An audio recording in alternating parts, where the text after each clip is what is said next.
जुदून साहब, एक hypothetical question है, हक़ दिफा से मुतालिक अगर चेयरमैन पीटीआई की दरख्वास्त पे उनके हक़ में फ़ैसला आ जाता है तो ये केस का ट्रायल बिल्कुल नए सिरे से होगा या जो अब तक की प्रोसीडिंग हैं वो प्रोटेक्टिव हैं और यहीं से आगे चलेगी बात? नहीं, उसमें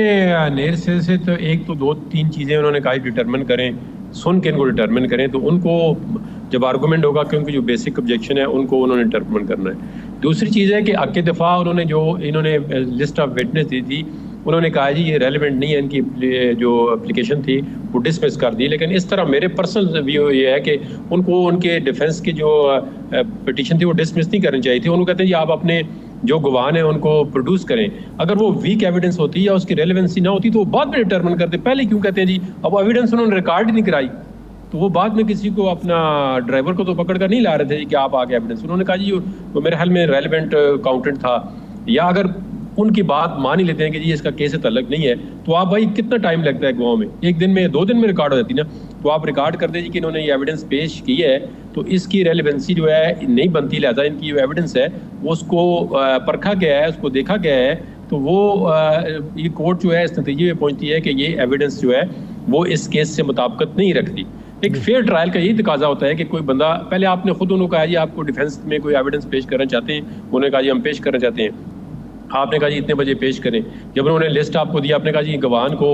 12 बजे 12:30, उन्होंने कहा जी गवान हमारे कराची में है, तो आधे घंटे के बाद आपने कहा जी आप ये तो इररिलेवेंट है, डिसमिस कर दिए। तो ये थोड़ा सा देखिए ना, इसमें शकूक व शुबहात पैदा होते हैं। हो सकता है केस, हम तो उस पर मेरिट का नहीं पता है, केस अच्छा हो नहीं। अब इसमें मेरिट की जो आपने बात की जुदून साहब, अब इस पे देखें डिबेट्स हो रही हैं दो। एक जानिब जो रिमार्क्स आते हैं अदालत के वो ये हैं कि ये इलेक्शन एक्ट 2017 के तहत केस है, जबकि जो पीटीआई के वकील हैं वो ये कहते रहे हैं कि ये टैक्स का मामला है, ये इनकम टैक्स से मुतालिक है। सो अब ऑल द मैटर इज सब जुडिस, बट जो आप बात कर रहे हैं, अब मैं जो सवाल आपसे जिसका जवाब चाह रहा हूँ कि अगर इस केस में सज़ा होती है तो उसका वॉल्यूम कितना होगा, वो क्या हो सकती है? ये जो कंप्लेंट फाइल हुई है इलेक्शन एक्ट के तहत फाइल हुई है सेक्शन 137 की, तो इसमें जो उसमें ऑफेंस है वो है करप्ट प्रैक्टिसेस का। सेक्शन 167 जो है इलेक्शन एक्ट 2017 का, उसके अंदर उसकी डेफिनेशन दी गई है कि कोई बंदा अगर स्टेटमेंट ऑफ अकाउंट्स जो है वो ऐसी जमा कराता है जो ट्रू नहीं है, जो सही नहीं है, तो उस पर फिर वो करप्ट प्रैक्टिसेस का चार्ज लग सकता है। तो करप्ट प्रैक्टिस की जो सजा है वो है section 174 of the election act. Corrupt practice की वहाँ पे तारीफ लिखी गई है, वहाँ पे डेफिनेशन है, और 174 जो सेक्शन है इलेक्शन एक्ट 2017 का, उसमें सज़ा का तयन किया गया है, उसका क्वांटम दिया गया है कि कितनी सज़ा होगी। तो उसमें 3 साल जो है मैक्सिमम सज़ा है कैद की, 3 साल सज़ा हो सकती है कैद की, और 1 लाख रुपये जुर्माना है, या इसमें से एक सज़ा भी हो सकती है या दोनों सज़ाएँ भी हो सकती हैं। तो उसमें कोई डिस्क्वालिफिकेशन जो है इसमें नहीं है। लेकिन जाहिर है कि एक बंदा जब कन्विक्शन हो जाती है एक कोर्ट के ज़रिए, तो फिर फ़ौरन जो है वो क्या हो सकता है, वो कोर्ट जो है इलेक्शन कमीशन को भी ये अपनी जजमेंट या ऑर्डर भेज दे, तो फिर इलेक्शन कमीशन जो है वो आगे इसकी डिस्क्वालिफिकेशन जो है इलेक्शन से जो है, या उसको इलेक्शन कंटेस्ट करने से वो कोई इस पर फैसला कर सकता है। अच्छा जुदून साहब, ये होगा कि जब उनको सज़ा मिसाल के तौर पर हो जाती है 6 माह से ज़्यादा किसी शख्स को, तो वो ऑटोमेटिकली नाअहल हो जाता है, या उसके लिए भी एक प्रोसीजर अडॉप्ट करना पड़ता है? वो उसका प्रोसीजर ये होगा ना कि सज़ा कोई भी होती है, जब आपको कन्विक्शन हो जाती है तो उसके लिए फिर एक रेफरेंस जो है इलेक्शन कमीशन जो है, जिस तरह आपने होता है यूसुफ रज़ा गिलानी को सुप्रीम कोर्ट के अंदर till the rising of court सिर्फ सज़ा हुई थी, तो उन्होंने फिर फौरन जो है इलेक्शन कमीशन ने, ये बात है कन्विक्शन की, जब किसी बंदे को कन्विक्शन होती है तो वो फौरन जो है वो इलेक्शन कमीशन हरकत में आता है।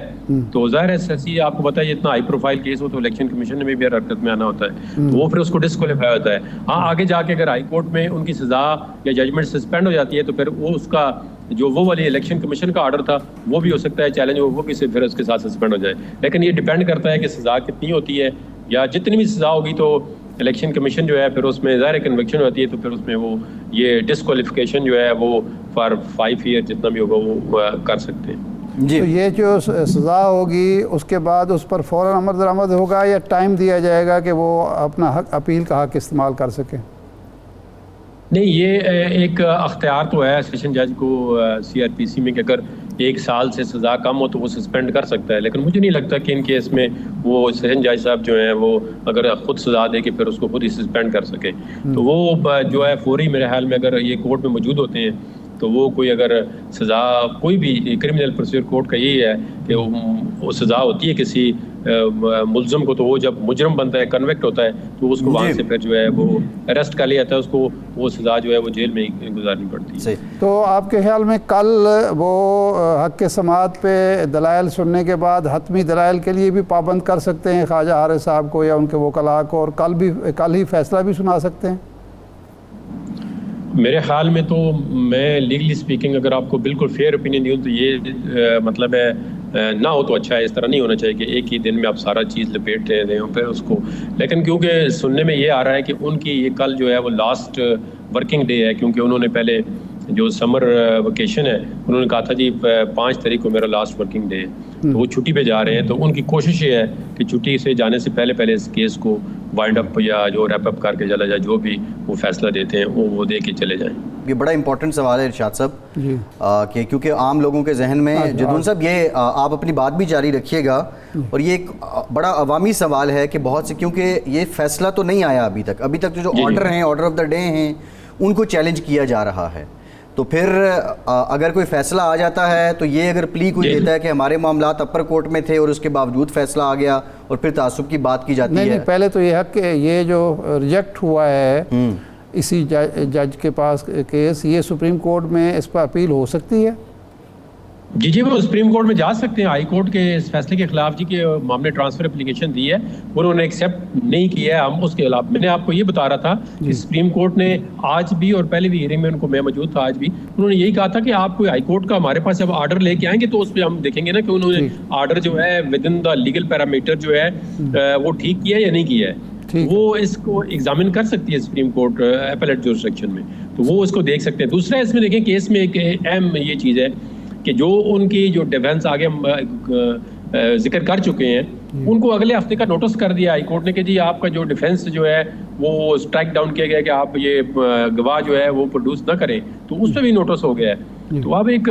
यकीन करें कोई लीगल जो बंदे हमारे जैसे हैं उनको भी समझ नहीं आ रही कि इसके अंदर क्या खिचड़ी बन गई है कि एक तरफ जज साहब कहते हैं मैंने कल ही फैसला करना है, एक तरफ हाई कोर्ट जो है वो अगले हफ्ते का नोटिस कर चुकी है, और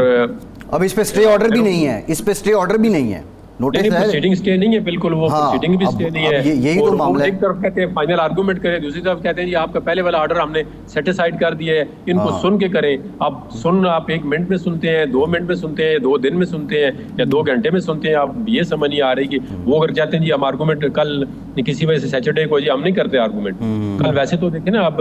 वो भी कह सकते हैं नहीं सैटरडे को हम नहीं आर्गूमेंट करते, कोई सोच तरह के मामलात हो सकते हैं। तो समझ नहीं आ रही है अब इसमें बड़ी, ये अगर आप लोगों को नहीं समझ आ रही तो हम लोगों को क्या समझ आनी है।